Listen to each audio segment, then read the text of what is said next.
Sherlock Holmes துப்பறிகிறார். செம்பு மரங்களின் மர்மங்கள் பை ஆர்தர் கொனான் டாய்ட். கலையை நேசிக்கும் ஒருவனுக்காக என்றபடியே ஹோம்ஸ் அந்த தினத்தந்தியின் விளம்பர பக்கத்தை விட்டெறிந்தார். கவனம் ஈர்க்காத அற்பமான சில இடங்களில்தான் பேரின்பங்கள் கிடைக்கின்றன. பெரும்பாலும் இந்த உண்மையை நீங்கள் உணர்ந்திருக்கிறீர்களா என்பதை இதுவரை நீங்கள் சேகரித்த வழக்குகளின் ஆவணங்கள் ஆராய்ந்து பார்க்கும்போது கவனித்தேன். அது எனக்கொரு இன்ப அதிர்ச்சியாக இருந்தது. அழகுபடுத்தும் பொருட்டு நான் ஈடுபட்டிருந்த புகழ் வாய்ந்த வழக்குகளை எடுத்து அற்பமான வழக்குகளை மட்டுமே எடுத்து காட்டியிருக்கிறீர்கள் என்பதை நான் இங்கு குறிப்பிட்டே ஆக வேண்டும்.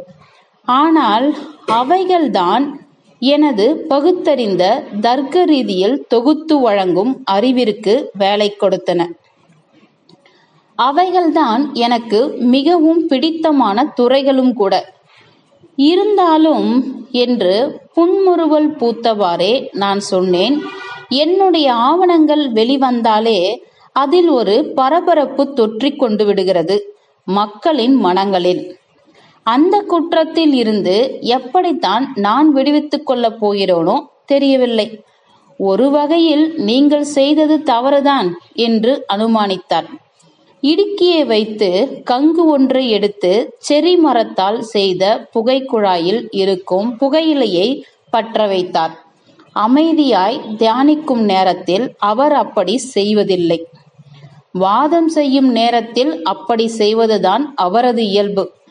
என்னென்ன காரணங்களினால் என்னென்ன விளைவுகள் ஏற்பட்டன என்று தீவிரமான ஆராய்ச்சிக்கு நேரத்தை செலவிடுவதை விடுத்து நீங்கள் உங்களது ஒவ்வொரு சொல் தொடருக்கும் வண்ணமிட அல்லது உயிர் கொடுக்க முயற்சி செய்வதில் ஒருவேளை தவறு செய்திருக்கலாம். சொல்லப்போனால் அது ஒன்றுதான் அந்த நிகழ்ச்சிகளில் குறிப்பிடத்தகுந்த ஒன்று. என்னை பொறுத்தவரை நான் மிகவும் நியாயமாக இந்த விஷயத்தில் நடந்து கொண்டிருக்கிறேன் என்றேன் நான் கொஞ்சம் இறுக்கமாக. ஏனெனில் எனது நண்பனின் வித்தியாசமான செய்கையில் ஒருவித ஆணவம் தலைக்கு மேல் ஏறி இருப்பதை ஒரு முறைக்கு மேல் கவனித்துவிட்டேன். இல்லை, அது நிச்சயம் தற்புகழ்ச்சியோ சுயநலனோ இல்லை என்றார் அவர். எப்பொழுதும் என் சொற்களை விட எண்ணங்களுக்கு பதிலளித்து விடுவது அவர் வழக்கம். எனது படைப்பிற்கு ஏன் முழு நியாயம் கிடைக்க வேண்டும் என்கிறேன் என்றால், அது ஒரு உயிரற்ற பொருள், என்னையும் மீறிய ஒன்று. குற்றங்கள் மலிந்து கிடக்கின்றன, ஆனால் அவற்றை தீர்க்கும் அறிவு குறைவாகவே இருக்கிறது. அதனால் அந்த தர்க்க முறையில்தான் நீங்கள் கவனம் செலுத்தியிருக்க வேண்டும், குற்றங்களில் அல்ல. ஒரு பாடத்திட்டத்தின் போதனை போல் இருக்க வேண்டியதை தொடர்கதை போன்று சித்தரித்தது உங்கள் பிழைதான்.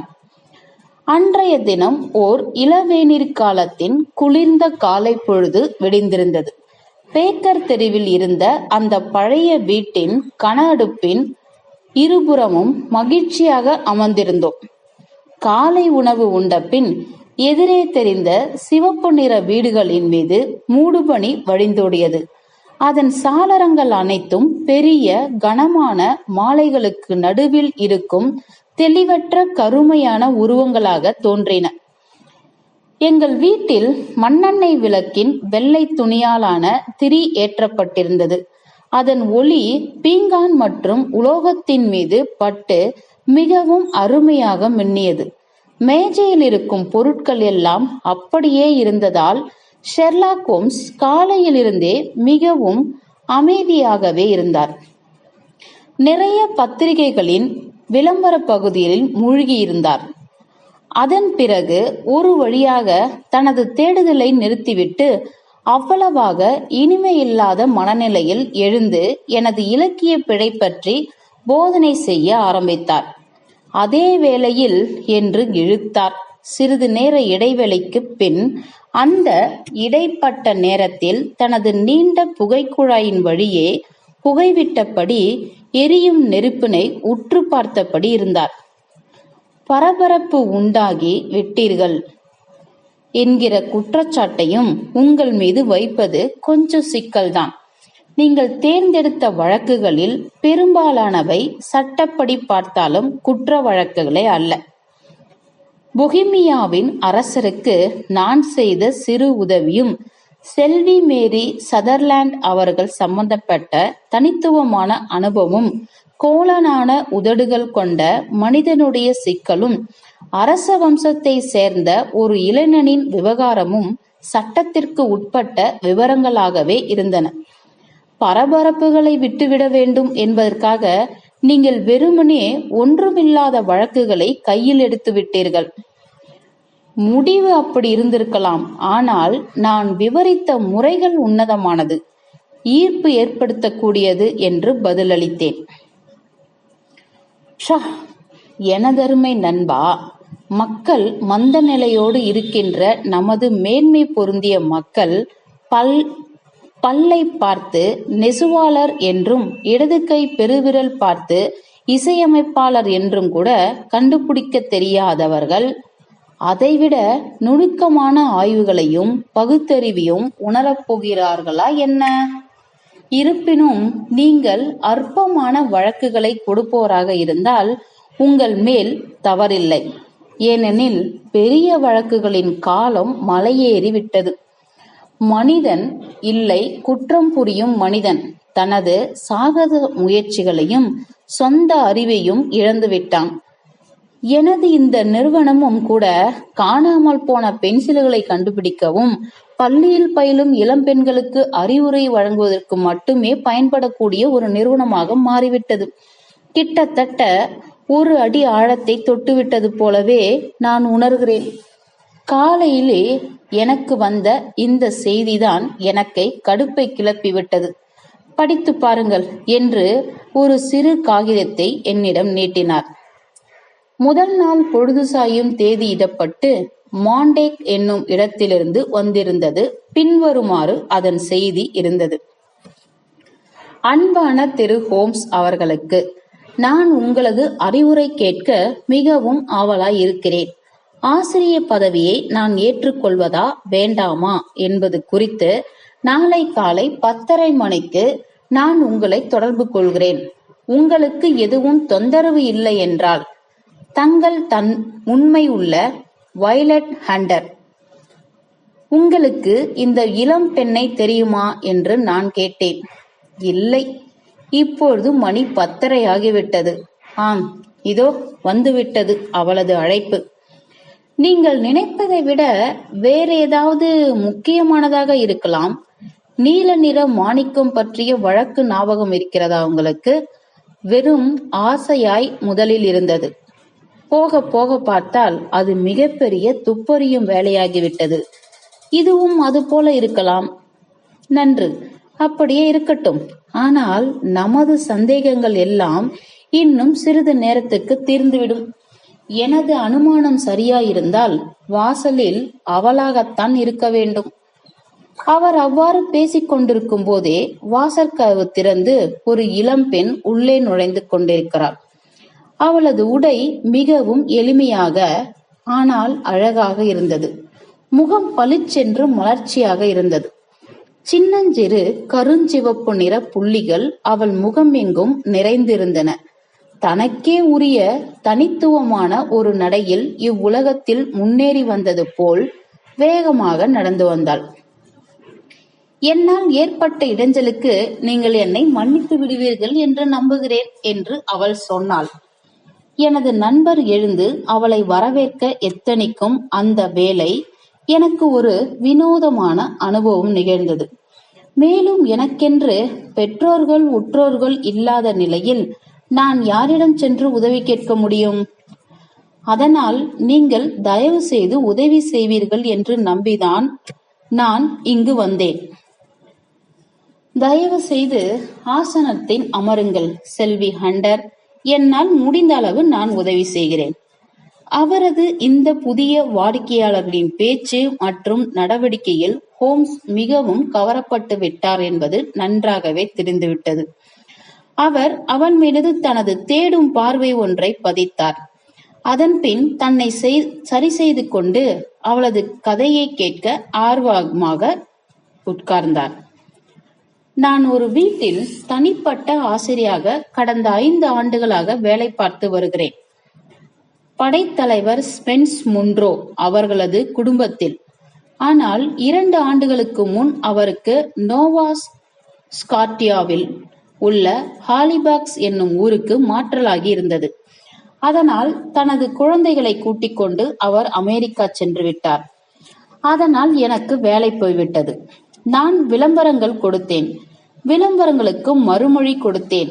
ஆனாலும் ஒன்றும் நடக்கவில்லை. இறுதியில் என்னிடம் இருந்த கொஞ்ச நஞ்ச பணமும் கரைந்து கொண்டே இருந்தது. அதனால் என்ன செய்வது என்று தெரியாமல் கையை பிசைந்து கொண்டிருந்தேன். வெஸ்ட்வே என்று மேற்குப்புறம் ஒரு பிரபலமான ஆசிரிய நிறுவனம் ஒன்று உள்ளது. அதற்கு நான் வாரத்துக்கு ஒரு முறை பேசிவிடுவேன். ஏதாவது வேலை எனக்கு தகுந்தாற் போல கிடைக்கும் என்ற நம்பிக்கையில். அந்த நிறுவனத்தின் முதலாளியின் பெயர்தான் வெஸ்ட்வே. ஆனால் அதை உண்மையில் நிர்வாகம் செய்வது செல்வி ஸ்டோப்பர் என்பவர்தான். அவள் தனது சிறு அலுவலகத்தில் அமர்ந்திருப்பாள். வேலைக்கு விண்ணப்பித்தவர்கள் அனைவரும் முன்புற அறையில் அமர்ந்திருப்பார்கள். ஒன்று பின் ஒன்றாக நாங்கள் அவளது அலுவலகத்திற்குள் செல்வோம். அவள் தனது பேரேட்டினை சரிபார்த்து எங்களுக்கு பொருத்தமான எதுவும் இருக்கிறதா என்று சொல்வார். கடந்த வாரம் நான் சென்றிருக்கையில் எப்பொழுதும் போல் அந்த அறையில் அமர்ந்திருந்தேன். அப்பொழுது செல்வி ஸ்டோப்பருடன் யாரோ இருந்தார்கள். அளவுக்கு அதிகமான பருமனுடன் நல்ல சிரித்த முகம் கொண்ட ஒருவர் அங்கிருந்தார். அவரது தாடை மடிப்புகள் கழுத்து வரை நீண்டிருந்தன. அவளது இடதுபுறம் உள்ள நாற்காலியில் அமர்ந்திருந்தார்.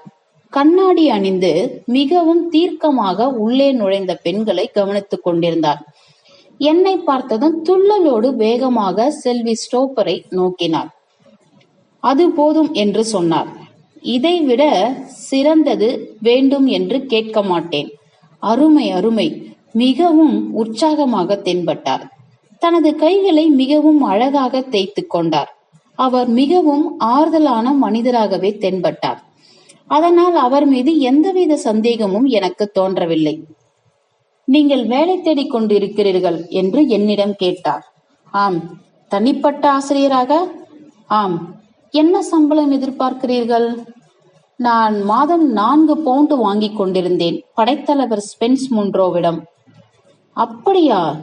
எல்லாம் அதிகார திமிர் என்று கத்தினார்.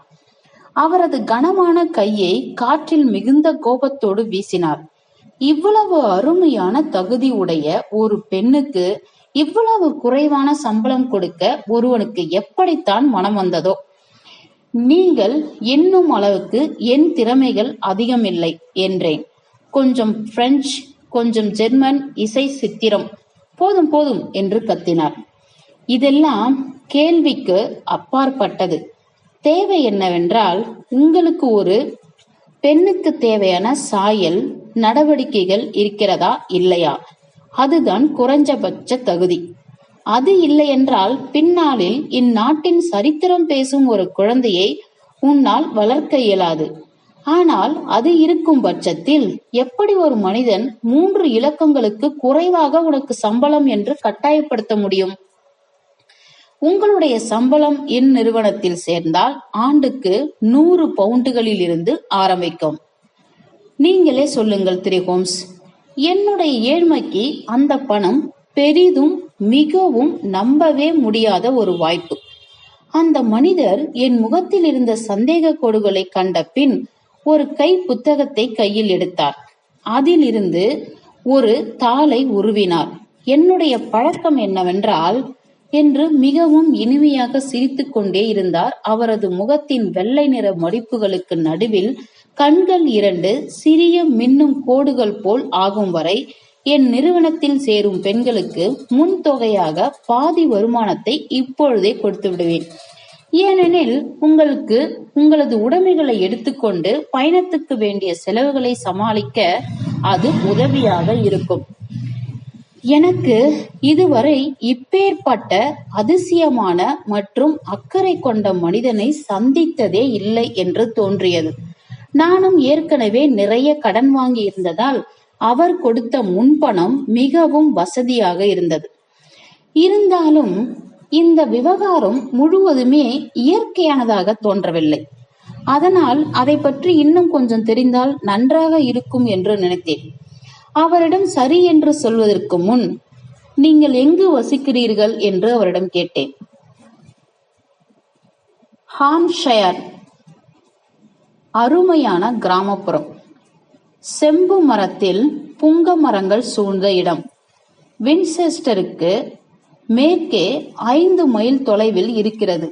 அது மிகவும் ரம்மியமான இடம். அங்கே எனக்கு ஒரு வீடு இருக்கிறது.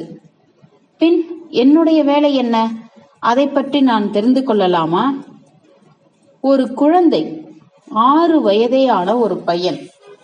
கருப்பான் பூச்சியை செருப்பை வைத்தே அடிக்கும் போது நீங்கள் அவனை பார்த்திருக்க வேண்டும். பட் பட் பட் பட் என்று 3ம் செத்திருக்கும். கண்ணிமைக்கும் நேரத்தில் நாற்காலியில் சாய்ந்தவரே கண்களுக்குள் தலையை அமிழ்த்தி சிரித்தான். அந்த சிறுவனின் பொழுதுபோக்கை நினைத்து கொஞ்சம் குழப்பமாக இருந்தது. ஆனால் அவனது அப்பாவின் சிரிப்பை கேட்டபோது அவர் கேலி செய்வதாகவே பட்டது. ஆஹா, எனது ஒரே வேலை ஒரு சிறுவனை கவனித்துக் கொள்வது மட்டும்தானே? இல்லை, அது மட்டுமல்ல, அது மட்டுமே உனது முழு நேர வேலை அல்ல என்று இறைந்தார். அவ்வப்பொழுது என் மனைவியின் சிறு கட்டளைகளில் உங்களது மனசாட்சிப்படி ஏற்றுக்கொள்ள முடிந்தவைகளை செய்ய வேண்டும். அதில் உங்களுக்கு ஒரு சிரமமும் இல்லையே. உதவிகரமாக இருப்பதில் எனக்கு மகிழ்ச்சிதான். அருமை. உடையை பொறுத்த வரையில் நாங்கள் கொஞ்சம் கண்டிப்பான ஆட்கள். கண்டிப்பு உள்ள இடத்தில் தானே அன்பும் இருக்கும் என்பதை மறந்துவிடக்கூடாது. நாங்கள் கொடுக்கும் உடைகளை அணிவதில் உனக்கு எந்தவித ஆட்சேபனையும் இருக்காதல்லவா? இல்லை என்றேன் நான். அவர் சொல்வதை நினைத்து மிகுந்த ஆச்சரியத்துடன், இங்கே உட்கார், அங்கே உட்கார் என்று சொன்னால் கோபித்துக் கொள்ள மாட்டாயே? அப்படிலாம் இல்லை. அங்கு வரும் முன் முடியை குறைத்து வெட்டிக்கொள் என்றால்? என்னால் என் காதுகளை நம்பவே முடியவில்லை. நீங்களே பாருங்கள் திரு ஹோம்ஸ், என் முடி எவ்வளவு அழகாக இருக்கிறது. அரிய வகையான செந்தவிட்டு நிறத்தில் இருக்கிறது. இது கவித்துவமானது. இதை என்னால் எக்காரணம் கொண்டும் தியாகம் செய்ய முடியாது. அது என்னால் நிச்சயம் முடியவே முடியாது என்றேன் நான். அவர் என்னை உன்னிப்பாக கவனித்துக் கொண்டே இருந்தார். அந்த சின்னஞ்சிறிய கண்களை கொண்டு நான் பேசிக் கொண்டிருக்கும் வேளையில் அவரது முகத்தில் ஒரு நிழல் படர்ந்தது. அது நிச்சயம் என்னை பொறுத்தவரையில் அவசியமானது என்றார் அவர். என் மனைவியின் சின்ன சின்ன ஆசை அது. பெண்களின் ஆசைகள் பற்றி தெரியுமல்லவா? பெண்களின் ஆசைகளை கேட்டுத்தான் ஆக வேண்டும். ஆக நீங்கள் முடி வெட்டி கொள்ள மாட்டீர்கள்? இல்லை, என்னால் முடியாது என்று உறுதியாக கூறிவிட்டேன். நன்று. அப்படியென்றால் இந்த விவகாரம்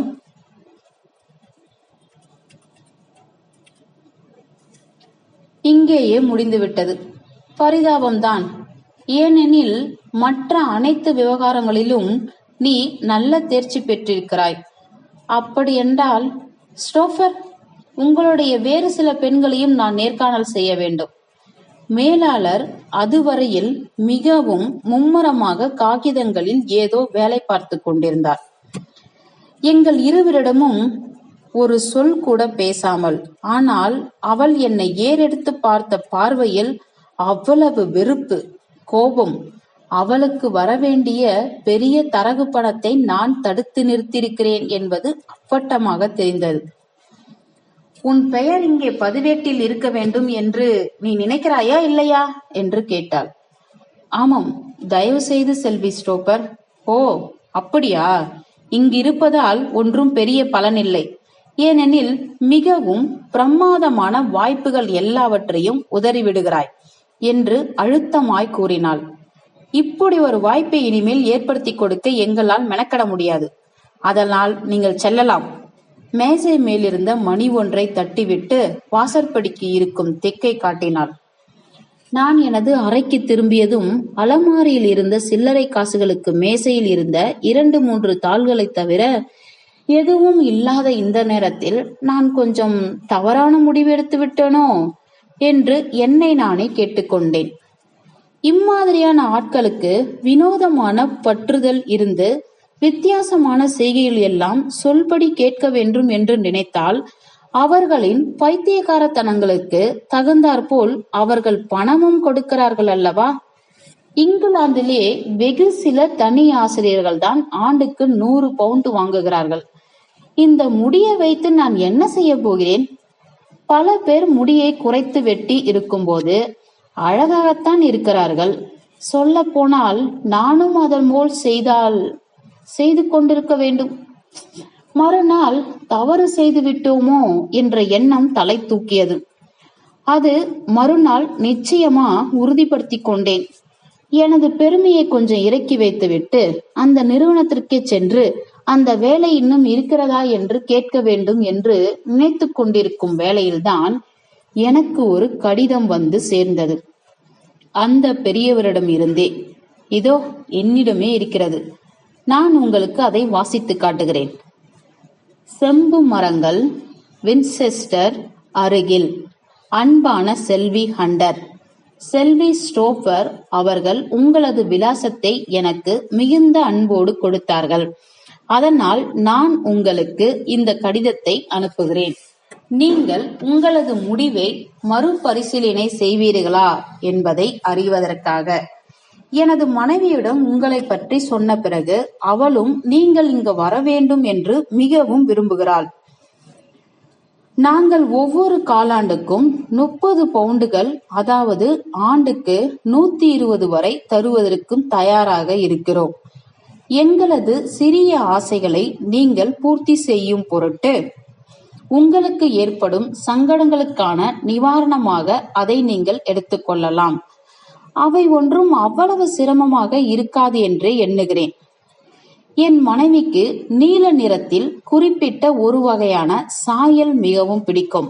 அதை நீங்கள் வீட்டில் இருக்கும்போது அணிய வேண்டும் என்று ஆசைப்படுவாள். அதற்காக அதை நீங்கள் கடையில் போய் வாங்க வேண்டியது இல்லை. ஏனெனில் எங்களது மகள் ஆலிஸ் தற்போது பிலேடெல்பியாவில் இருக்கிறாள். அவளது உடை ஒன்று எங்களிடம் இருக்கிறது. அது உங்களுக்கு கச்சிதமாக சேரும் என்று நினைக்கிறேன்.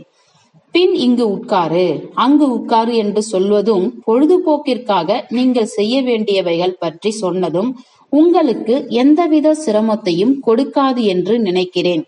உங்களது முடியை நினைத்தால்தான் எனக்கும் கொஞ்சம் கவலையாய் இருக்கிறது. ஏனெனில் நான் உங்களை நேரில் பார்த்த அந்த கொஞ்ச நேரத்திலேயே அதன் அழகு என்னை கவர்ந்து விட்டது. இருந்தாலும் இந்த இடத்தில் நான் கொஞ்சம் உறுதியாக கூற விரும்புகிறேன். நான் கொடுக்கும் கூடுதல் சம்பளம் உங்களது இழப்பை சரி செய்யும் என்று நான் நம்புகிறேன். எங்கள் குழந்தையை கவனிக்கும் பொறுப்புகள் கொஞ்சம் குறைவுதான். அதனால் முடிந்தவரை வேலையில் வந்து சேர முயற்சி செய்யுங்கள். வின்செஸ்டரில் நான் உங்களுக்காக வண்டியுடன் காத்திருப்பேன். புகை வண்டியின் எண்ணை மட்டும் எனக்கு தெரிவியுங்கள். உங்கள் நம்பிக்கையுள்ள ஜேஃப்ரோ ரூகாஸ்டில். இதுதான் எனக்கு சற்று முன் கிடைத்த கடிதம். அதனால் நான் இந்த வேலையை ஏற்றுக்கொள்ள தயாராகி விட்டேன். இருந்தாலும் போவதற்கு முன் உங்களிடம் ஒரு வார்த்தை சொல்லிவிட்டு செல்லலாம் என்றுதான் இங்கு வந்தேன். நீங்கள் தயாராகி விட்டீர்கள். இந்த சிக்கல் அதோடு முடிந்து விட்டதல்லவா என்று சிரித்தபடியே சொன்னார் ஹோம்ஸ். நீங்கள் வேண்டாம் என்று எனக்கு அறிவுரை சொல்ல மாட்டீர்களா? உண்மையை சொல்ல வேண்டும் என்றால் இது போன்ற வேலைக்கு எனது சகோதரிகள் யாரும் விண்ணப்பிக்கவில்லை. இதற்கு என்ன பொருள் திரு ஹோம்ஸ்? என்னிடம் தகவல்கள் எதுவும் இல்லை. அதனால் எதுவும் சொல்ல இயலாது. நீங்களே ஒரு முடிவுக்கு வந்து விட்டீர்கள். அப்படியென்றால் ஒரே ஒரு விதமான தீர்வுதான் இருக்கிறது. திரு ரூகாஸ்டில் அவர்களை பார்த்தால் மிகவும் அன்பான நல்ல மனிதராகத்தான் தெரிகிறது. ஆனால் அவரது மனைவி ஒரு பைத்தியக்காரியாக இருக்கலாம் அல்லவா? அவளை பைத்தியக்கார விடுதியில் விடுவதற்கு பயந்து இந்த தகவலை அவர்கள் அமுக்கிவிட பார்த்திருக்கலாம் அல்லவா? அதனால் அவளது ஒவ்வொரு பைத்தியகாரத்தனத்துக்கும் அவர் தீனி போடுவது போல் நடந்து கொண்டிருக்கலாம். அவளது பைத்தியம் முற்றுவிடாமல் இருப்பதற்காக. ஆம், அதுவும் ஒரு வகையான தீர்வுதான் இந்த சூழலில். அதுதான் சாத்தியமான ஒன்றும் கூட. எப்படி இருந்தாலும் ஒரு பெண்ணிற்கு அந்த இடம் பணி செய்ய உகந்ததல்ல. ஆனால் பணம் இருக்கிறதே திரு ஹோம்ஸ், பணம். நிச்சயம் சம்பளம் பெரிதுதான், மிக பெரிது. ஆனால் அதுதான் சங்கடத்தையும் தருகிறது. 40 பவுண்டுகளில் முடித்துவிடக்கூடிய செயலுக்கு ஏன் 120 பவுண்டு கொடுக்கிறேன் என்று நிற்கிறார்கள். அதற்கு ஏதாவது வலிமையான காரணம் இருக்கும். நான் இப்பொழுது எனது சூழ்நிலையை உங்களிடம் தெரிவித்து விட்டால் பின்னர் எனக்கு உதவி தேவைப்படும் போது நீங்கள் புரிந்து கொள்ள வசதியாக இருக்கும் என்று நினைத்தேன். நீங்கள் எனக்கு பின்னால் இருக்கிறீர்கள் என்ற நினைப்பே எனக்கு பலம் கொடுக்கும்.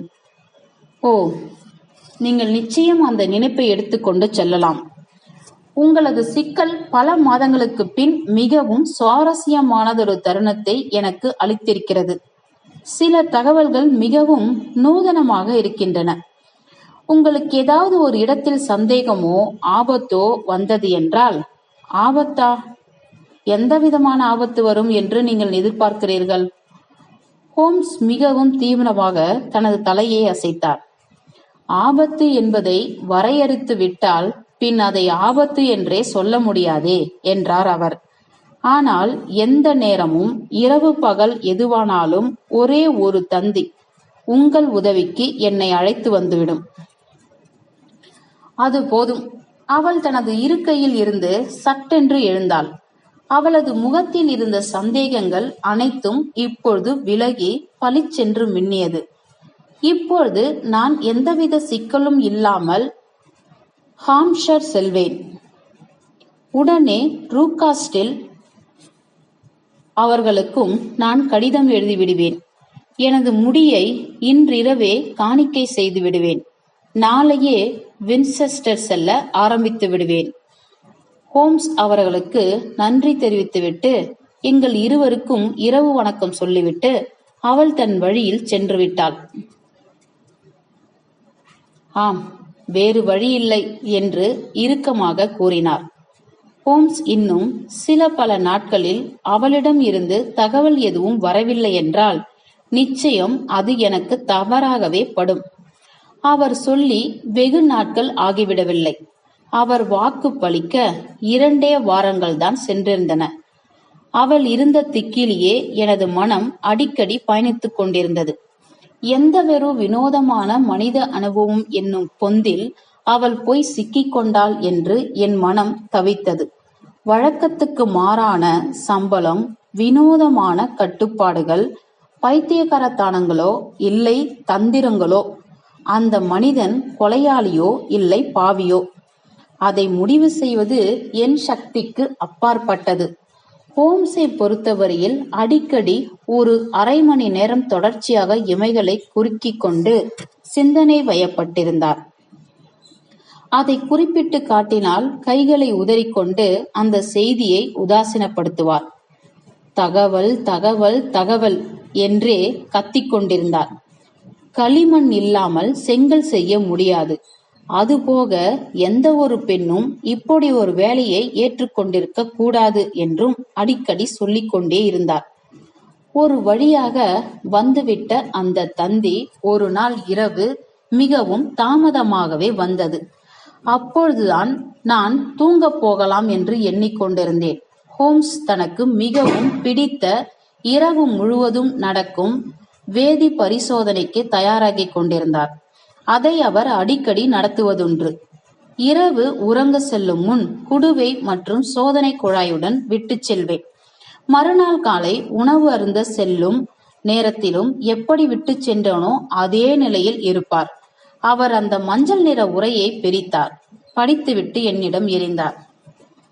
பிராட்ஷாவில் உள்ள வண்டிகளை பாருங்கள் என்றார் அவர். அதன்பின் தனது பரிசோதனையை தொடர்ந்தார். தந்தி மிகவும் சுருக்கமாக அவசரமாக இருந்தது. வின்செஸ்டரில் உள்ள கருப்பு அன்னம் விடுதிக்கு நாளை மதியம் வாருங்கள். நிச்சயம் வரவும். நான் சோகத்தின் விளிம்பில் இருக்கிறேன், ஹண்டர் என்றது அந்த செய்தி. என்னுடன் நீங்கள் வருவீர்களா என்று நிமிர்ந்தபடியே என்னிடம் கேட்டார். ஆம், வருவதற்கு ஆசையாகத்தான் இருக்கிறது. அப்படியென்றால் உடனே பாருங்கள். ஒரு வண்டி 9:30 இருக்கிறது என்றேன் நான், எனது பிராட்ஷாவை பார்த்து. வின்செஸ்டருக்கு 11:30 மணிக்கு சென்று விடும். அது அற்புதமாக பொருந்தும். அப்படியென்றால் எனது அசிட்டோன் பற்றிய சோதனையை நான் பிறகு பார்த்துக் கொள்கிறேன். அப்படியென்றால்தான் காலையில் நாம் சரியான சமயத்திற்கு செல்ல முடியும். மறுநாள் காலை 11 மணிக்கெல்லாம் நாங்கள் பழைய தலைநகரத்திற்கு அருகில் வந்துவிட்டோம். ஹோம்ஸ் வரும் வழி முழுவதும் காலை செய்தித்தாளில் மூழ்கிவிட்டார். ஹாம்ப்ஷயர் எல்லையை தொட்ட பின் அதை தூக்கி எறிந்து விட்டார். அதன் பின் இயற்கை காட்சிகளை ரசிக்க ஆரம்பித்து விட்டார். அது ஒரு அருமையான வசந்த காலம். வெளிர் நீல நிறத்தில் வானம், அதன் மீது புள்ளிகள் வைத்தாற் போல அங்கொன்றும் இங்கொன்றுமாக மேகங்கள் மேற்கிலிருந்து கிழக்கு புறமாக நகர்ந்து கொண்டிருந்தன. கதிரவன் மிகுந்த வெளிச்சத்துடன் ஒளி வீசிக் கொண்டிருந்தான். அப்படி இருந்தும் காற்று எங்களை கிள்ளிக் கொண்டிருந்தது. அது ஒரு மனிதனின் ஆற்றலை உறிஞ்சி எடுத்துக் கொண்டிருந்தது. கிராமப்புறம் முடிவடைந்து ஹால்டர்ஷட் என்னும் மலை சிகரங்களை கடந்து சென்று கொண்டிருந்தோம். ஆங்காங்கே பண்ணை நிலங்களில் சிவப்பு மற்றும் பழுப்பு நிறங்களில் கூரைகள் எட்டி பார்த்து கொண்டிருந்தன. புதிதாக வளர்ந்திருந்த பச்சை தாவரங்களுக்கு நடுவில் அவைகள் மிகவும் அழகாகவும் புதிதாகவும் இருக்கின்றன அல்லவா என்று நான் கத்தினேன். பேக்கர் தெருவில் இருந்த பனிமூட்டத்தினுள் இருந்து வெளியே வந்த புதிய மனிதனின் உற்சாகத்துடன். ஆனால் ஹோம்ஸ் மிகவும் இறுக்கமாக இருந்தார். உங்களுக்கு தெரியுமா வாட்சன் என்று புதிர் போட ஆரம்பித்தார். வளைந்து நிற்கும் என் போன்ற மனது கொண்ட மனிதர்களுக்கான சாபம் இது. எல்லாவற்றையும் எனது தனி வகையான கருத்துக்களுடன் பொருத்தி பார்த்தே பழகிவிட்டேன். அங்கே தெரியும் சிதறி கிடக்கும் வீடுகளை பார்த்து அதன் அழகில் மயங்கிவிட்டீர்கள். நானும் அதை பார்த்தேன். எனக்குள் வந்த ஒரே எண்ணம் என்ன தெரியுமா? அவைகள் தனியே இருக்கின்றன. அதனால் அங்கே என்ன விதமான குற்றங்கள் நடந்திருக்கும் என்றுதான் நான் யோசித்துக் கொண்டிருக்கிறேன். கடவுளே என்று தலையில் அடித்துக் கொண்டேன் நான். யாராவது இது போன்ற அருமையான பழைய வீடுகளை குற்றங்களோடு இணைத்து பார்ப்பார்களா? அவை எப்பொழுதுமே என்னை ஒருவித திகிலால் குளிப்பாட்டி விடுகின்றன. இது எனது நம்பிக்கை வாட்சன், எனது அனுபவங்களின் வெளிப்பாடு. லண்டன் மாநகரின் மிகவும் கீழ்த்தரமான பயங்கரமான சந்துகளில் நடக்கும் குற்றங்களை விட மலர்ந்து சிரிக்கும் அழகான அருமையான கிராமப்புற வீடுகளில் நடப்பது அதிகம்தான். நீங்க சொல்வது எனக்கு பயமாக இருக்கிறது. அதற்கான காரணம் மிகவும் எளிமையானது. சட்டம் செய்ய முடியாத செயலை பொதுமக்களின் கருத்துகளால் ஏற்படும் அழுத்தம் செய்து முடித்துவிடும். அங்கு மனசாட்சியே இல்லாத அவ்வளவு கொடூரமான வீதிகள் இருப்பதில்லை. ஏதாவது ஒரு தெருவில் கொடுமைப்படுத்தப்பட்ட குழந்தையின் அழுகுரல் கேட்டால், குடிகாரன் ஒருவன் கொடுத்த அடிச்சத்தம் கேட்டால், கோபமோ கருணையே கொள்ளாத உள்ளம் கொண்ட அண்டை வீட்டார் இருப்பதில்லை. அதன் பின் அவர்கள் கொடுக்கும் ஒரே ஒரு புகார் ஒட்டுமொத்த சட்ட எந்திரங்களையும் அணிவகுத்து வர செய்துவிடும். அதன் பின் குற்றத்திற்கும் சிறைக்கும் அதிக தூரம் இருக்க போவதில்லை. ஆனால் இங்கிருக்கும் தனித்தனியான வீடுகளை பாருங்கள். ஒவ்வொன்றும் அதன் வேலிகளில். அங்கே வேலை செய்யும் மனிதர்கள் வெள்ளந்தியான சட்டம் பற்றி எதுவும் அறியாதவர்களாகவே இருப்பார்கள். அங்கே கொடுமை துன்புறுத்துபவர்களும் தந்திரமாக அசிங்கங்கள் செய்யும் ஆட்களும் இருந்தார்கள் என்றால், ஒவ்வொரு நாளும் அதை அனுபவிப்பவர்களுக்கு நரக வேதனைதானே. வின்செஸ்டரில் வேலைக்கு சென்றிருக்கும் அந்த பெண்ணை நினைத்தால் எனக்கு எந்தவித பயமும் இல்லை. 5 மைல் நீளம் கொண்ட இந்த கிராமப்புறம்தான் எனக்குள் பயத்தை விதைக்கிறது. இருந்தாலும் அவள் தனிப்பட்ட முறையில் இன்னும் மிரட்டப்படவில்லை என்பது தெளிவாக தெரிகிறது. இல்லை, அவள் நம்மை வின்செஸ்டரில் சந்திக்க வந்து அவள் நம்முடன் தப்பிவிடலாம். நிச்சயமாக அவளுக்கான விடுதலை கிடைத்துவிடும். பின் என்னதான் விவகாரமாக இருக்கும்? உங்களால் எதையும் யூகிக்க முடியவில்லையா? எனக்கு 7 விதமான விளக்கங்கள் இருக்கின்றன. இதுவரை நமக்கு தெரிந்த உண்மைகளை எல்லாம் அவை ஒவ்வொன்றும் உள்ளடக்கியிருக்கின்றன. ஆனால் அதில் எது உண்மையானது என்று நமக்காக காத்திருக்கும் புதிதாக வரும் செய்திகளை வைத்துதான் தீர்மானிக்க முடியும். அதோ அங்கு தேவாலயத்தின் கோபுரம் தெரிகிறது பாருங்கள். சற்று நேரத்தில் செல்வி ஹண்டர் சொல்ல போகும் செய்திகள் எல்லாம் நமக்கு தெரிய போகிறது. மேல் வீதியில் இருக்கும் கருப்பு அன்னம் என்ற விடுதியில் மிகவும் புகழ் வாய்ந்தது. நிலையத்திற்கு மிகவும் அருகிலேயே இருந்தது. அங்கே எங்களுக்காக அந்த பொண்ணு காத்து கொண்டிருந்தாள். நாங்கள் அமர்வதற்காக ஒரு அறையும் ஏற்பாடு செய்திருந்தார். உள்ளே சென்று பார்த்தால், அட, நமக்கான மதிய உணவும் தயாராக இருந்தது. நீங்கள் வந்தது எனக்கு மிகவும் மகிழ்ச்சியாக இருக்கிறது என்று அவள் மிகுந்த ஆர்வத்தோடு சொன்னாள். என் மீது நீங்கள் காட்டும் பரிவுதான் என்று நன்றாக தெரிகிறது. இருந்தாலும் நான் என்ன செய்ய வேண்டும் என்பது எனக்கு புரியவே இல்லை. நீங்கள் அறிவுரை என்ன என்று கேட்கத்தான் மிகவும் ஆர்வமாக இருக்கிறேன். என்ன நடந்ததென்று தயவு செய்து கூற முடியுமா? நிச்சயமாக நான் வேகமாக கூறிவிடுகிறேன். ஏனெனில் 3 மணிக்குள் திரும்பி விடுவதாக ருகாஸ்டில் அவர்களிடம் சொல்லிவிட்டு வந்திருக்கிறேன். காலையில் தான் அவரிடம் இந்த இடத்திற்கு வருவதாக சொன்னேன். ஆனால் என்ன காரணம் என்று அவருக்கு தெரிய நியாயமில்லை. சரி, வரிசையாக சொல்லுங்கள் என்று அந்த அறையில் இருந்த கணப்படுப்பின் முன் கால்களை நீட்டி வைத்துக் கொண்டு கேட்பவர் போல் அமர்ந்து கொண்டார்.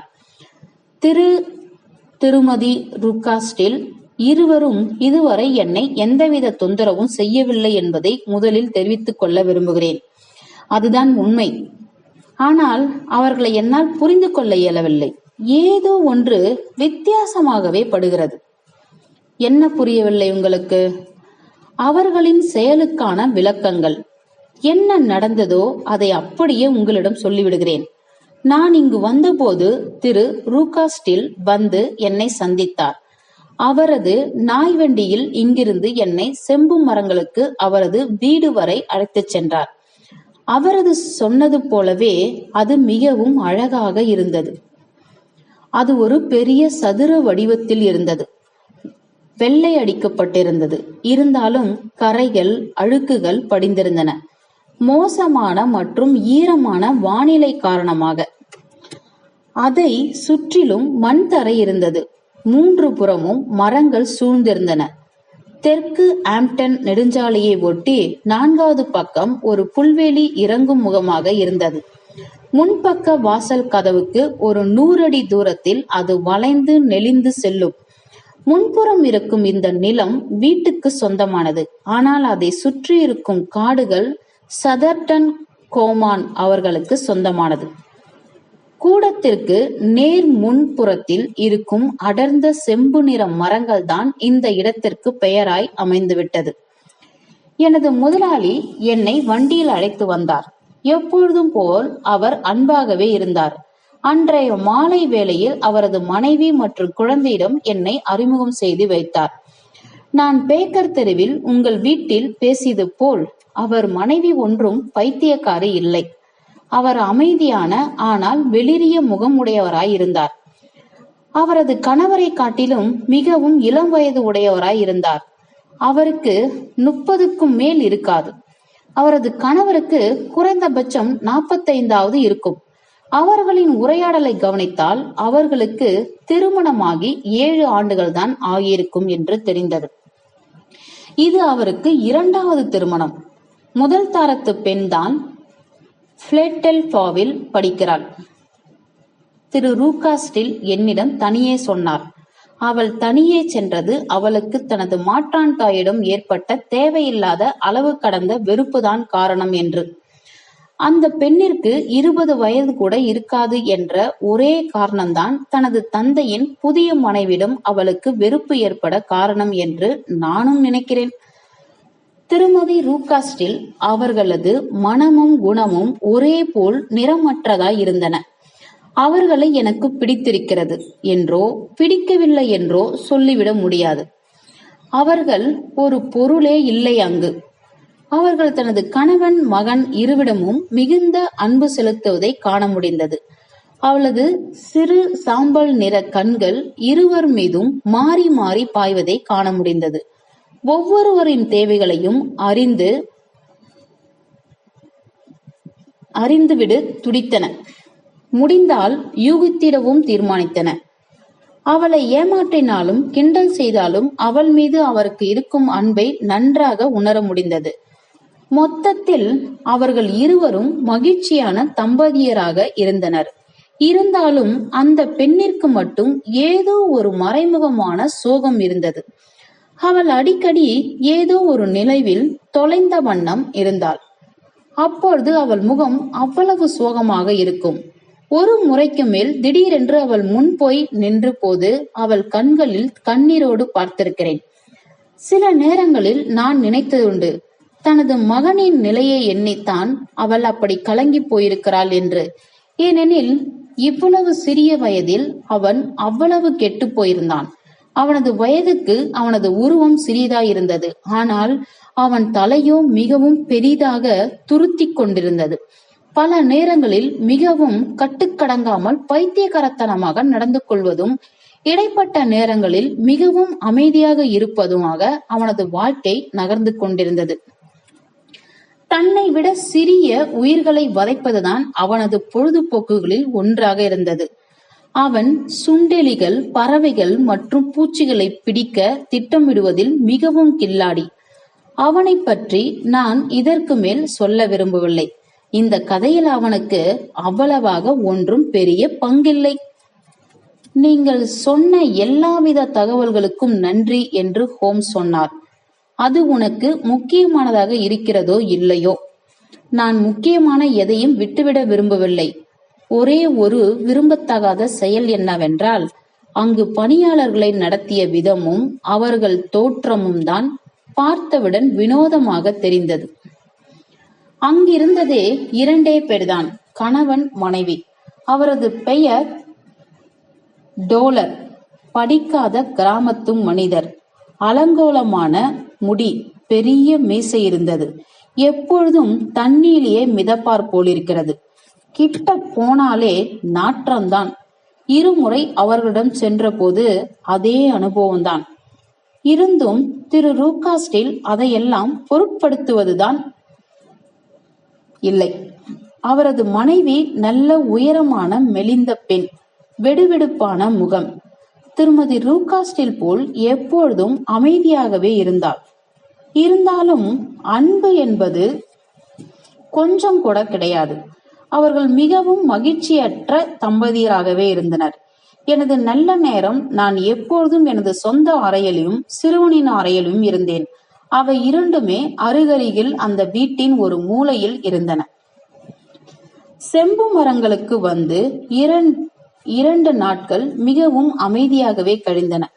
3வது நாள் திருமதி ரூகாஸ்டில் காலை உணவிற்கு பின் வந்து தனது கணவரின் காதுகளில் கிசுகிசுத்தார்.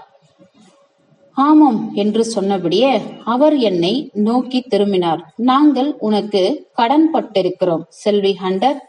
எங்களது விருப்பங்களுக்கெல்லாம் இதுவரை செவி சாய்த்து முடிவெட்டியதற்கு உனது தோற்றத்தில் இம்மி அளவு கூட அது மாற்றத்தை ஏற்படுத்தவில்லை என்று என்னால் உறுதியாக சொல்ல முடியும். இப்பொழுது அந்த நீல நிற உடை உனக்கு எப்படி இருக்கும் என்று பார்க்க ஆசையாக இருக்கிறது. உனது அறையில் படுக்கையில் அது இருக்கிறது. அதை நீ போட்டுக்கொண்டால் நன்றாக இருக்கும். எனக்காக தயாராக இருந்த அந்த உடை நீல நிறத்தின் ஒரு வித்தியாசமான பரிமாணத்தில் இருந்தது. துணியின் தரம் மிகவும் உயர்ந்ததாக இருந்தது. கொஞ்சம் பழுப்பேறி இருந்தது. ஏற்கனவே உடுத்தியது தெளிவாக தெரிந்தது. நானே தைத்திருந்தாலும் அவ்வளவு கச்சிதமாக இருந்திருக்குமா என்று தெரியவில்லை. பார்த்த உடனேயே இருவருக்கும் அவ்வளவு மகிழ்ச்சி. அளவு கடந்த மகிழ்ச்சி என்று சொன்னால் மிகையாகாது. வரவேற்பறையில் எனக்காக காத்திருந்தார்கள் இருவரும். அது ஒரு மிகவும் பெரியதாய் பறந்து இருந்தது. கிட்டத்தட்ட முன்புறம் முழுவதும் விரிந்திருந்தது. அதில் 3 பெரிய சாளரங்கள் தரையை தொட்ட வண்ணம் இருந்தன. நடுசாலத்திற்கு அருகில் ஒரு நாற்காலி போடப்பட்டிருந்தது. அதன் பின்புற சாளரத்தை நோக்கி இருந்தது. அதில் என்னை உட்கார சொன்னார்கள். அந்த அறையின் மறுமுனையில் இங்கும் அங்கும் உலாத்திக் கொண்டிருந்த திரு ரூகாஸ்டில் அவர்கள் நான் இதுவரை கேட்டிராத பல நகைச்சுவை கதைகளை சொல்லிக் கொண்டிருந்தார். அவர் அவ்வளவு நகைச்சுவையை பேசுவார் என்று நான் நினைத்ததே இல்லை. நான் சோர்வாகும் வரை சிரித்துக் கொண்டே இருந்தேன். ஆனால் திருமதி ரூகாஸ்டில் அவ்வளவு நகைச்சுவை உணர்வு கொண்டவர் இல்லை. ஆதலால் முகத்தை என்று வைத்திருந்தார். தனது தொடைகளின் மேல் கைகளை வைத்து அமர்ந்திருந்தார். அவர் முகத்தில் ஏதோ ஒரு ஏக்கம் தெரிந்தது. 1 மணி நேரத்திற்கு பின் சட்டென்று திரு ரூகாஸ்டில் அன்றைக்கு வேலையை ஆரம்பிக்க வேண்டும் என்று நினைவூட்ட ஆரம்பித்தார்.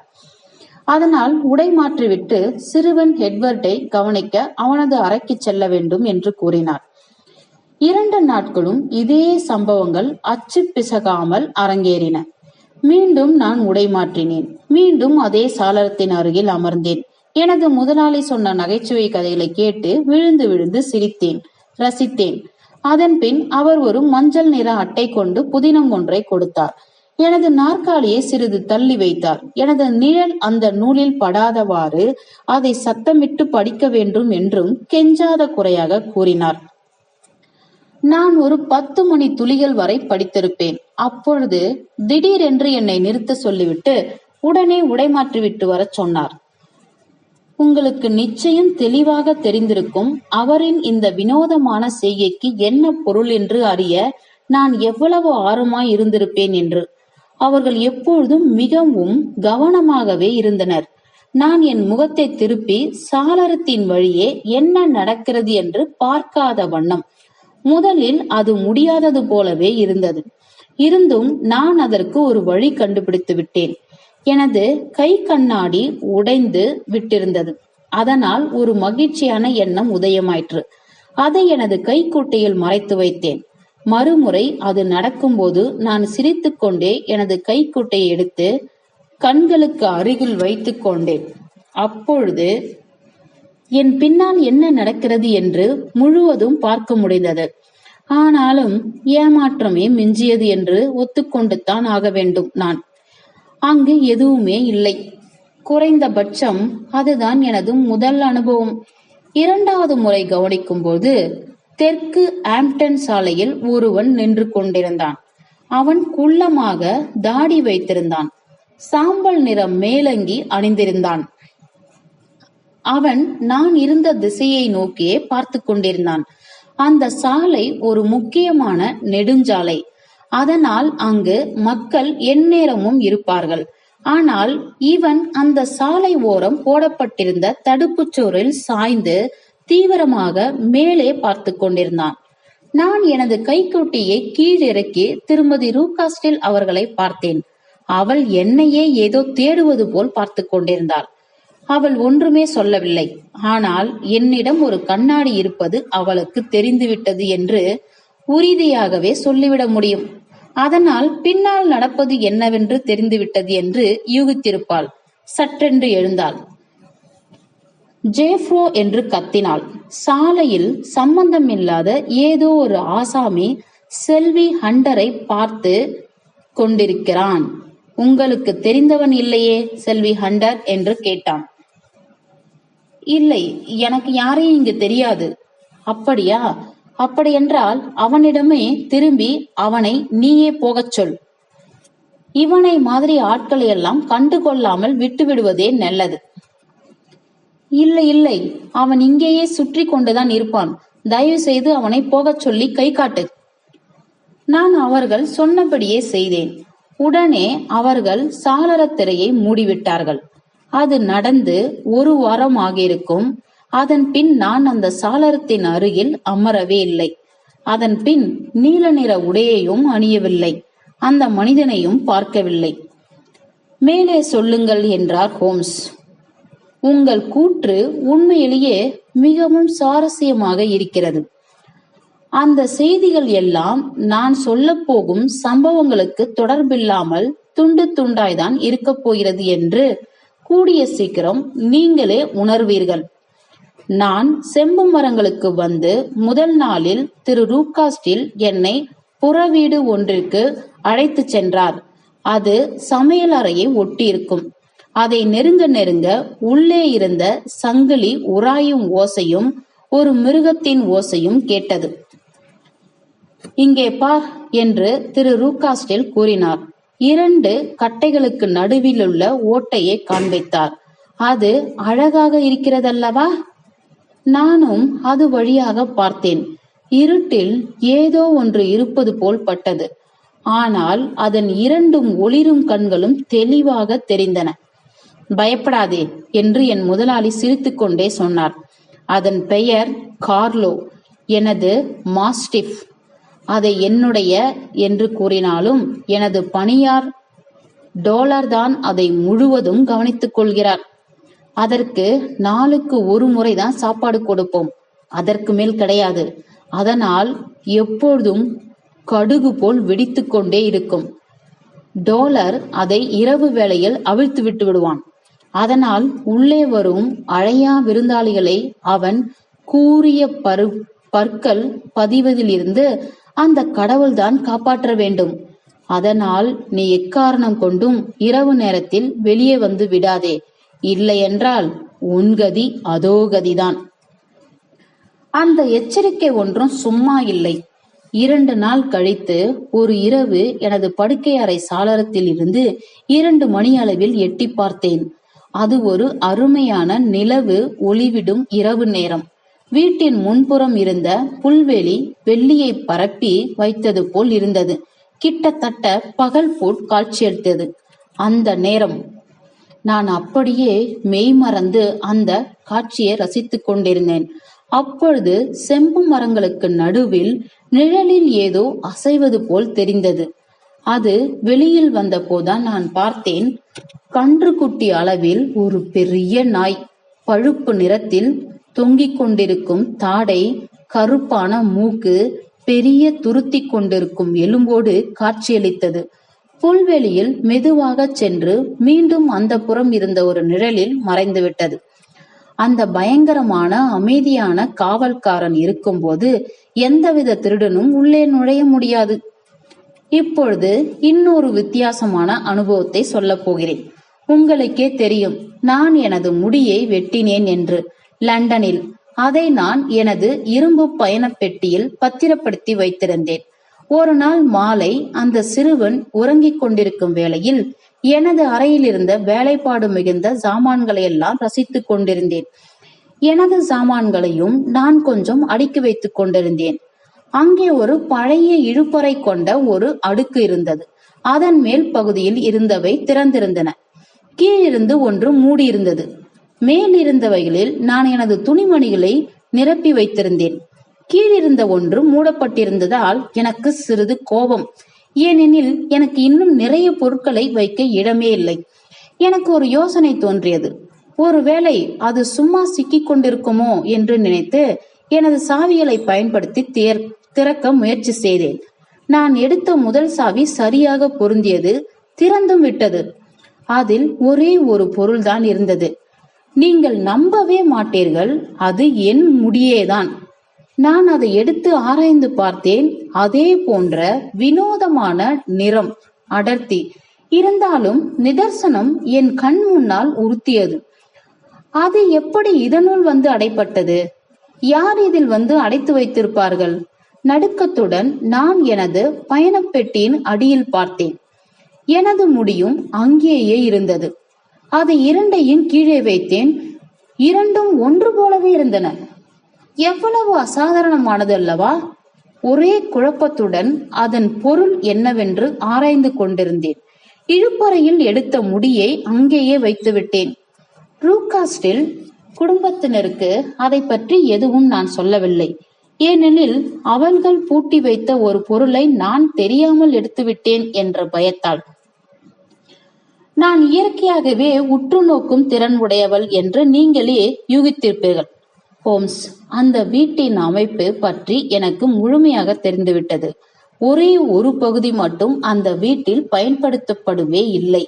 அதை நோக்கிய ஒரு கதவு டோலர்கள் குடியிருக்கும் அறையின் வழியாக உள்ளே சென்று அந்த பகுதிக்கு செல்லும். ஆனால் அது எப்பொழுதும் பூட்டியே கிடக்கும். இருப்பினும் ஒரு நாள் நான் மாடிப்படி ஏறிக்கொண்டிருக்கும் போது நான் திரு ரூகாஸ்டில் அவர்கள் அந்த கதவு வழியே வந்ததை நான் பார்த்தேன். கைகளில் சாவி கொத்து வைத்துக் கொண்டிருந்தார். அவர் என்னை பார்த்த பார்வையில் இதுவரை நான் அவரிடம் கண்டதில்லை. எப்பொழுதும் சிரித்து சிரித்து பேசும் அவர் முகம் அதுவல்ல. அவரது கன்னங்கள் சிவப்பாயின. அவரது புருவங்கள் சுருங்கி அவரது ஆத்திரத்தை வெளிப்படுத்தின. நெற்றியில் நரம்புகள் புடைத்தன. அதை அப்படியே பூட்டிவிட்டு என்னிடம் ஒரு வார்த்தையும் சொல்லாமல் ஏறெடுத்து பார்க்காமல் சென்று விட்டார். இது எனது ஆர்வத்தை மிகவும் தூண்டுவதாயிருந்தது. அதனால் நான் நடைபயிற்சிக்காக அந்த வழியில் சென்றேன். அந்த அறை இருக்கும் இடத்தில் இருந்த சாளரங்களை கண்டேன். அதில் 4 இருந்தன, ஒரே வரிசையில். 3 ஒரே அழுக்காக இருந்தன. 4வது திறந்திருந்தது. எதிர்பார்த்தது போல் அங்கு ஒன்றுமே இல்லை. அங்கு நான் அசைந்து கொண்டிருந்த போது திரு ரூகாஸ்டில் வந்தார். எப்பொழுதும் போல் சிரித்தபடியே வந்தார். நான் உன்னை கண்டு கொள்ளாமல் போனதை வைத்து மரியாதை குறைவாக நடத்திவிட்டேன் என்று நினைக்காதேன் பெண்ணே. நான் எனது வேலை நிமித்தமாக இருந்தேன். நான் அதை பெரிதாக எடுத்துக்கொள்ளவில்லை என்று நான் அவரிடம் உறுதியளித்தேன். உங்கள் வீட்டில் காலியாக சில அறைகள் இருப்பது போல் தெரிகிறதே. சாளரம் ஒன்று அதில் திறந்தே இருந்தது. அவருக்கோ ஆச்சரியம், குழப்பமான உணர்ச்சி போல் எனக்கு தெரிந்தது. புகைப்படம் எடுப்பது எனது பொழுதுபோக்கு என்றார் அவர். அங்கு அதற்கு தேவையான இருட்டறை ஒன்றை ஏற்படுத்தியிருக்கிறேன். ஆனால் நீ எவ்வளவு கவனிக்கும் திறமை பெற்றிருக்கிறாய். யார் இதை நம்பியிருக்க முடியும்? எக்காலத்திலும் யார் இதை நம்பியிருக்க முடியும் என்று சிரிப்பு கலந்த விதத்தில் சொல்லிவிட்டு சென்றார். ஆனால் அவர் கண்களில் எந்தவித சிரிப்பும் இல்லை. அதில் சந்தேகங்கள் இருந்தன, கோபம் இருந்தது. ஆனால் சிரிப்பு மட்டுமே இல்லவே இல்லை. அந்த அறைகள் பற்றி எனக்கு தெரியக்கூடாது என்று அவர் தவிர்ப்பது தெரிந்த மறுநொடியை அதை பற்றி தெரிந்து கொள்ள வேண்டும் என்ற ஆர்வம் தலை தூக்கியது. வெறும் ஆர்வம் என்று மட்டுமே சொல்லிவிட முடியாது. எனது பங்கும் அதில் இருப்பதை மறுக்க முடியாது. அது ஒரு கடமை போல் தெரிந்தது. அந்த இடத்தை ஊடுருவது மூலம் ஏதாவது நன்மை கிடைக்கும் என்று என் உள்மனம் சொல்லியது. பெண்களின் உள்ளுணர்வு என்று சொல்வார்களே, அதே உணர்ச்சிதான் எனக்கு ஒரு உந்துதலை கொடுத்தது. எது இருந்தாலும் நிதர்சனம் இதுதான். அதனால் தடை செய்யப்பட்ட அந்த கதவின் வழியே செல்லும் சந்தர்ப்பத்தை எதிர்பார்த்து காத்திருந்தேன். நேற்றுதான் அந்த சந்தர்ப்பம் கிடைத்தது.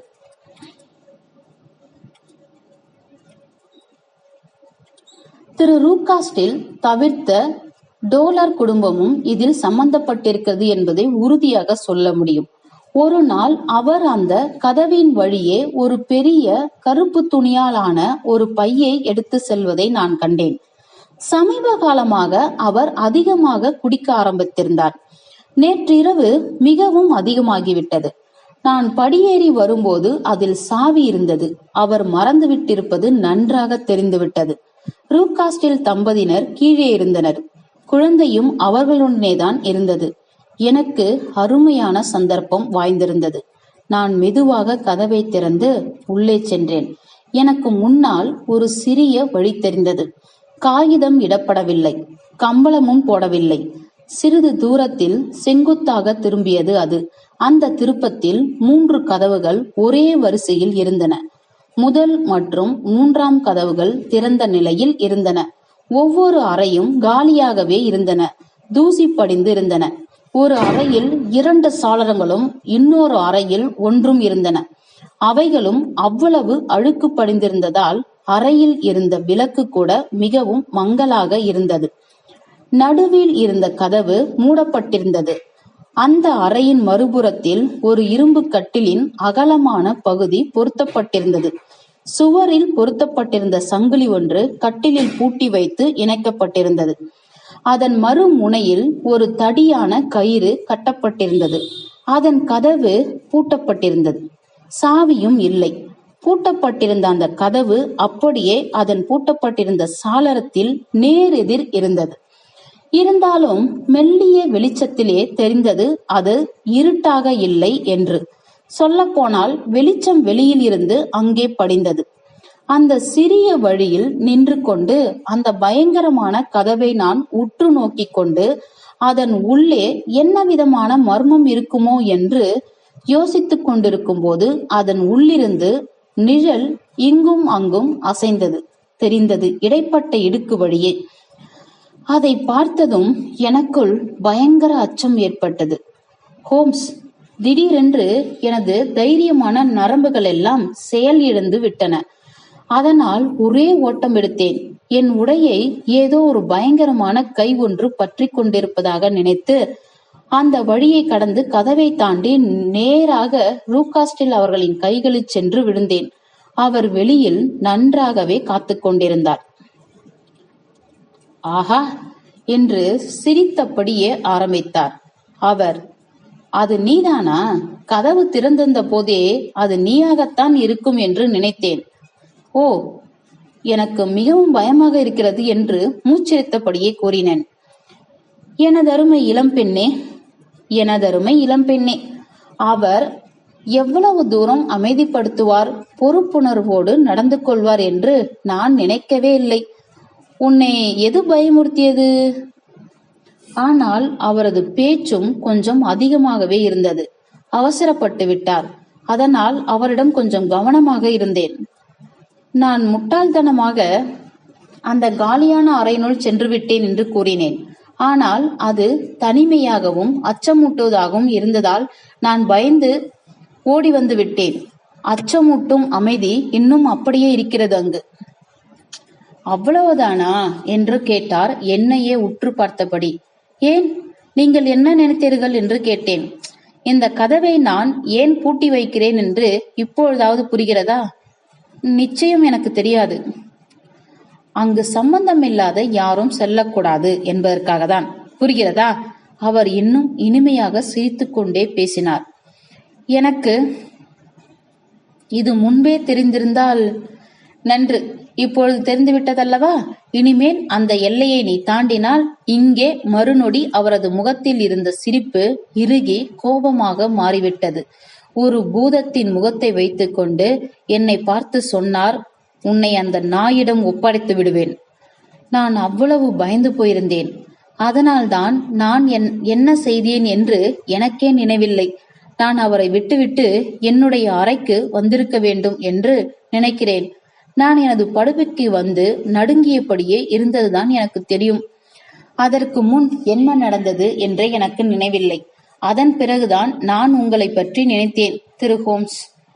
கொஞ்சம் அறிவுரை இல்லாமல் என்னால் இங்கு இனிமேல் செல்லவே முடியாது.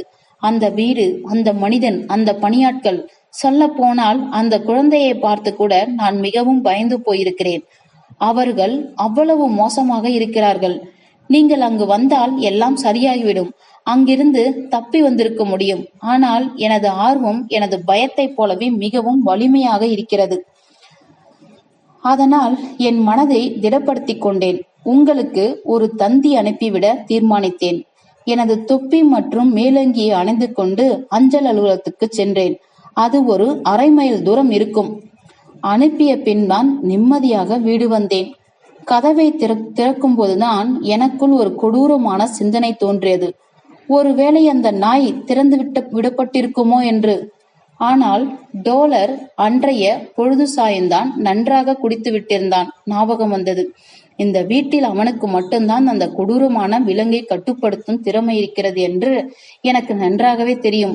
அவனால் மட்டுமே அதை அவிழ்த்து விடவும் முடியும். அதனால் பயமின்றி உள்ளே நுழைந்தேன். இரவு முழுவதும் உறக்கம் வரவே இல்லை. உங்களை பார்க்க போகிறேன் என்ற மகிழ்ச்சியில் இன்று காலை வின்செஸ்டர் வருவதற்கு அனுமதி எளிதில் கிடைத்துவிட்டது. ஆனால் 3 மணிக்குள் நான் திரும்பி போக வேண்டும். ஏனெனில் அவர்கள் இருவரும் வெளியே செல்கிறார்கள். மாலை முழுவதும் வீட்டில் இருக்க மாட்டார்கள். அதனால் அந்த குழந்தையை நான் தான் கவனிக்க வேண்டும். இப்பொழுது எல்லாவற்றையும் நான் உங்களிடம் கூறிவிட்டேன், திரு ஹோம்ஸ். இதற்கெல்லாம் என்ன பொருள் என்பதை நீங்கள் தான் கூற வேண்டும். எல்லாவற்றுக்கும் மேலாக இனிமேல் நான் என்ன செய்ய வேண்டும் என்று. ஹோம்ஸும் நானும் அவள் சொன்ன திகில் கதையை மெய்மறந்து கேட்டுக்கொண்டிருந்தோம். என் நண்பர் இப்பொழுது எழுந்து அறையில் அங்கும் இங்கும் உலாத்தினார்.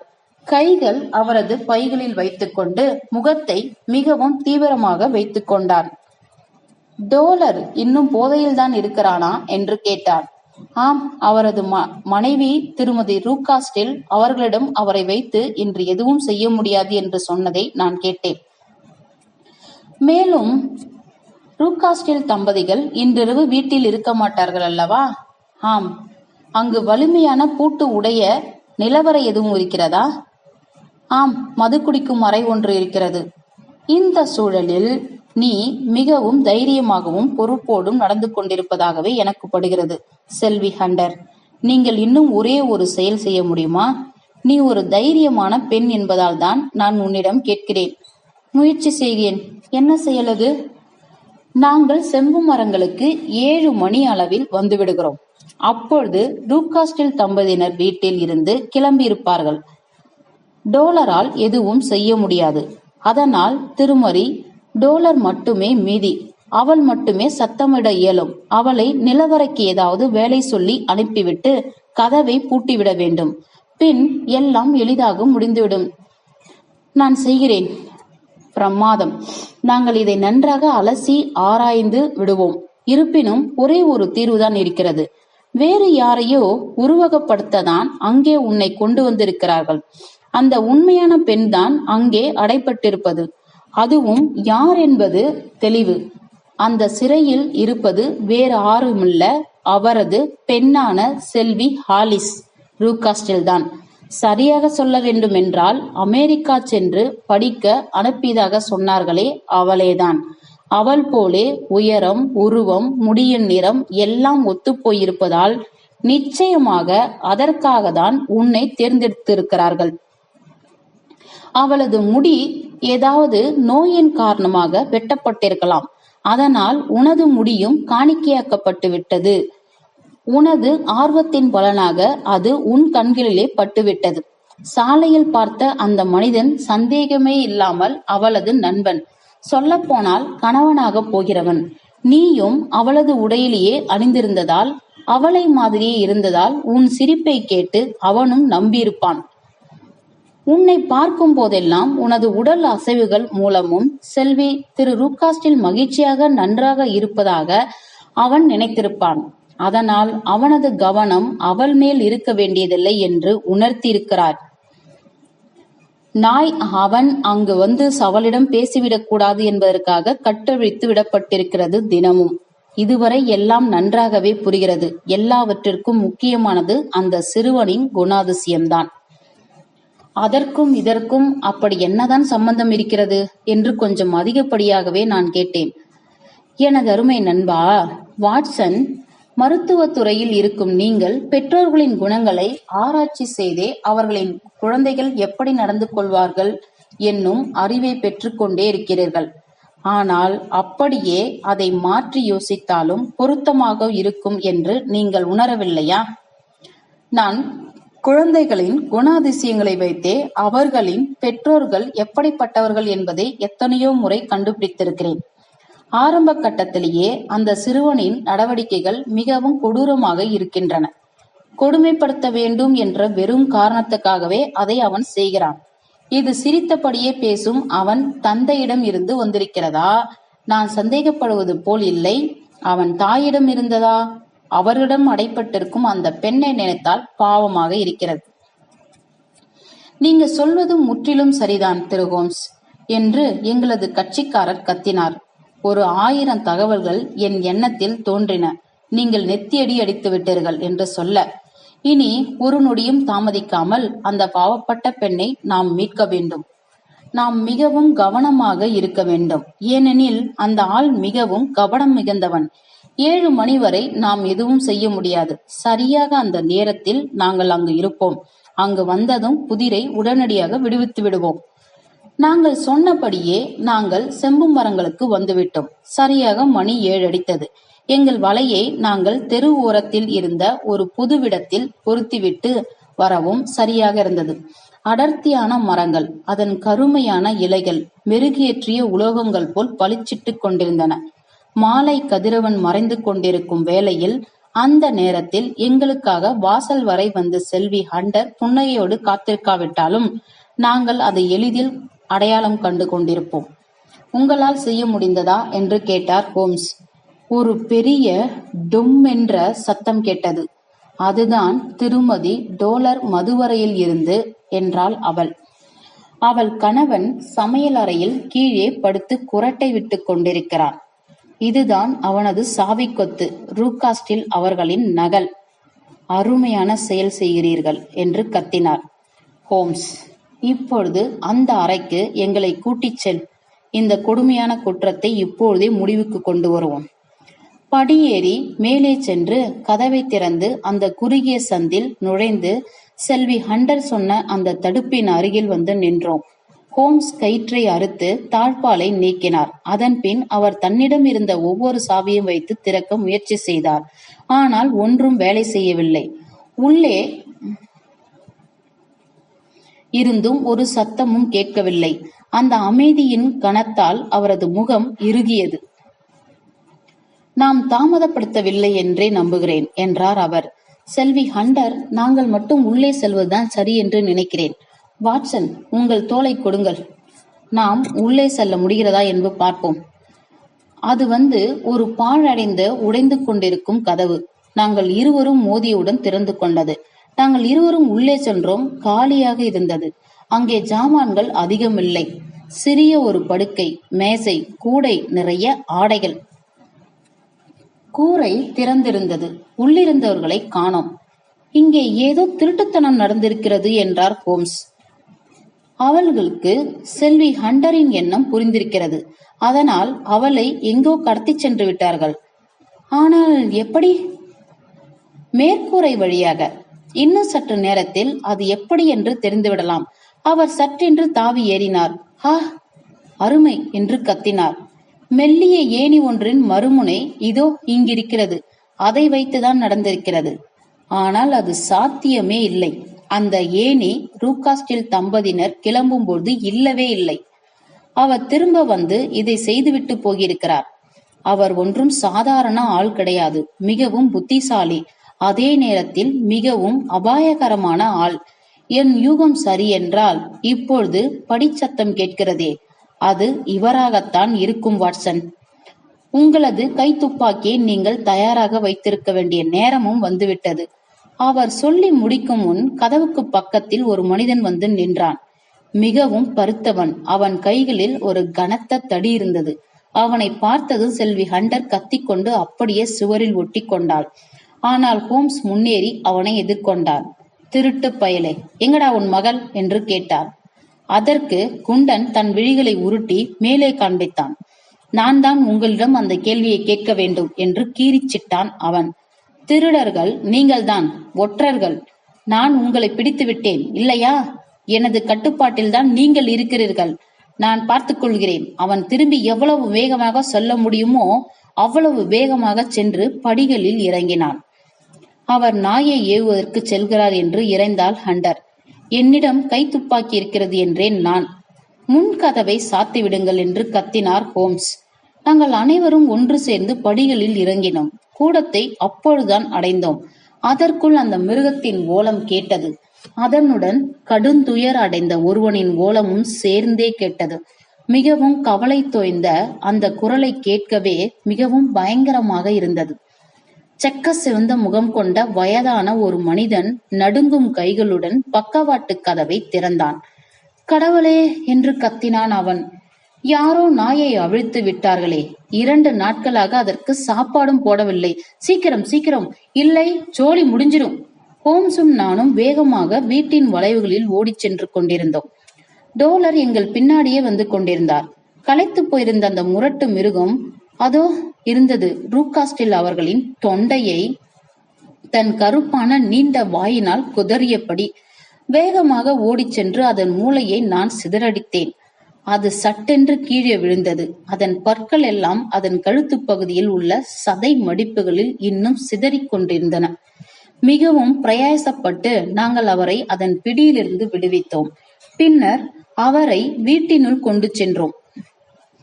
உயிர் இருந்தது, ஆனால் உடல் மட்டும் பயங்கரமான சேதாரமாகி இருந்தது. வரவேற்பறையில் உள்ள மெத்தாசனத்தில் அவரை கிடத்தினோம்.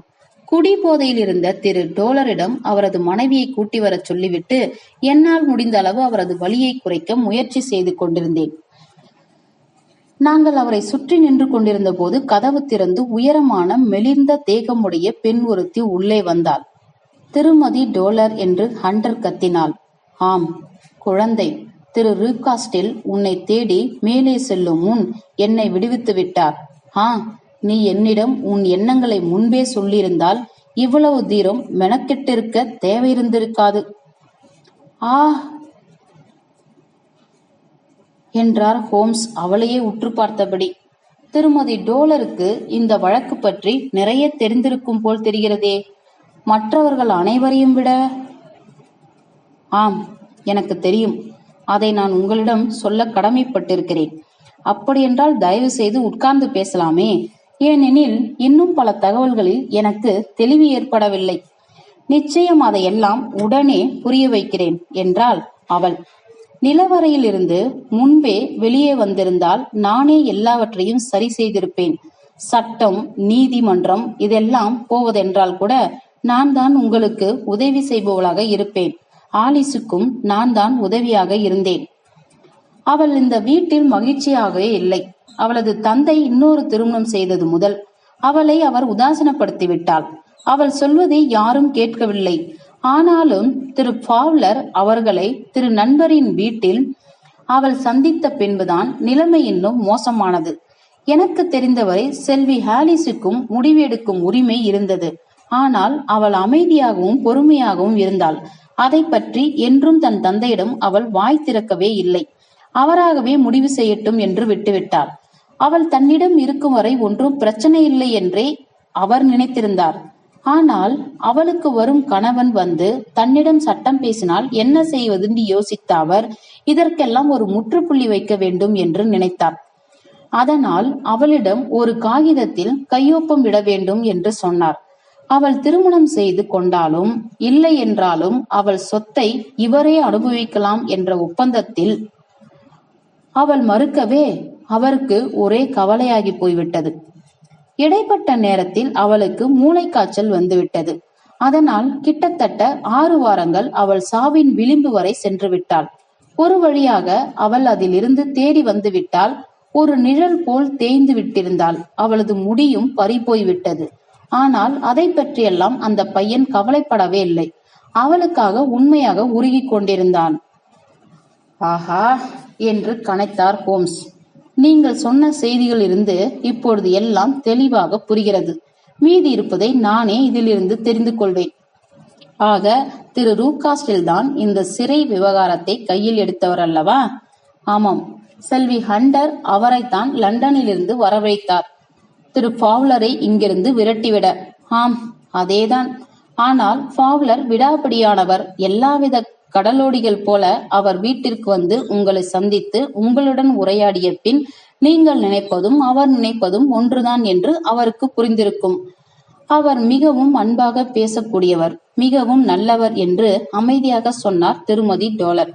அதனால் உங்கள் கணவரையும் குடிக்காமல் காத்திருக்க வைத்துவிட்டுதான் தேவையான நேரத்தில் ஒரு ஏணியம் தயார் நிலையில் வைத்திருந்தீர்கள். உங்கள் முதலாளி வெளியில் சென்ற நேரத்தில் தேவைப்படும் என்றெண்ணி. ஆம், இங்கு நடந்தது போலவே. நிச்சயம் உங்களிடம் நாங்கள் மன்னிப்பு கேட்க வேண்டும் திருமதி டோலர் என்றார் ஹோம்ஸ். நிச்சயம் நீங்கள் சொன்ன செய்திகள் எங்களுக்கு புரியாத பல மர்மங்களை வெளிச்சத்துக்கு கொண்டு வர உதவி செய்தது. இதோ இங்கு வந்திருப்பது திருமதி ரூகாஸ்டில் என்று நினைக்கிறேன். வாட்சன், இப்பொழுது நாம் ஹண்டரை வின்செஸ்டர் கொண்டு போய்விட வேண்டும் என்று நினைக்கிறேன். ஆஹா, இப்படித்தான் செம்பு மரங்கள் கொண்ட இந்த மர்மமான வீட்டின் இந்த புதிரும் தீர்க்கப்பட்டது. திரு ரூகாஸ்டில் உயிர் பிழைத்துக் கொண்டார். ஆனாலும் அவர் உடல்நிலை தேரவில்லை. அவரது அர்ப்பணிப்பு மிகுந்த மனைவியின் உதவியால் வாழ்நாளை கடத்தி கொண்டிருந்தார். அவர்களது பழைய பணியாட்களுடனே அவர்கள் வாழ்ந்து கொண்டிருந்தார்கள். தங்களது வாழ்வில் நடந்த பல தகவல்கள் அவர்களுக்கு தெரியும் என்பதால் அவர்களை விட்டுவிடவும் அவர்களுக்கு மனமில்லை. திரு பாவ்லரும் செல்வி ரூகாஸ்டிலும் திருமணம் செய்து கொண்டனர். தெற்கு ஆம்டனில் மரீஷியஸ் தீவில் அரசு பணியில் அவன் சேர்ந்து கொண்டான். நான் சற்றும் எதிர்பார்க்காத வண்ணம் என் நண்பர் ஹோம்ஸ் செல்வி வயலட் ஹண்டரை கண்டு கொள்ளவே இல்லை. அவரது வழக்கத்தின் தீவிரத்தின் நடுவில் அவள் இல்லாததால் அப்படியே கை கழுவிவிட்டார். ஆனால் அவள் தற்போது வாய்சல் என்னும் தனியார் பள்ளியில் தலைமை ஆசிரியராக இருக்கிறாள். அங்கு அவள் மிகவும் வெற்றிகரமாக பணியாற்றுகிறாள் என்று நம்புகிறேன். முற்றும்.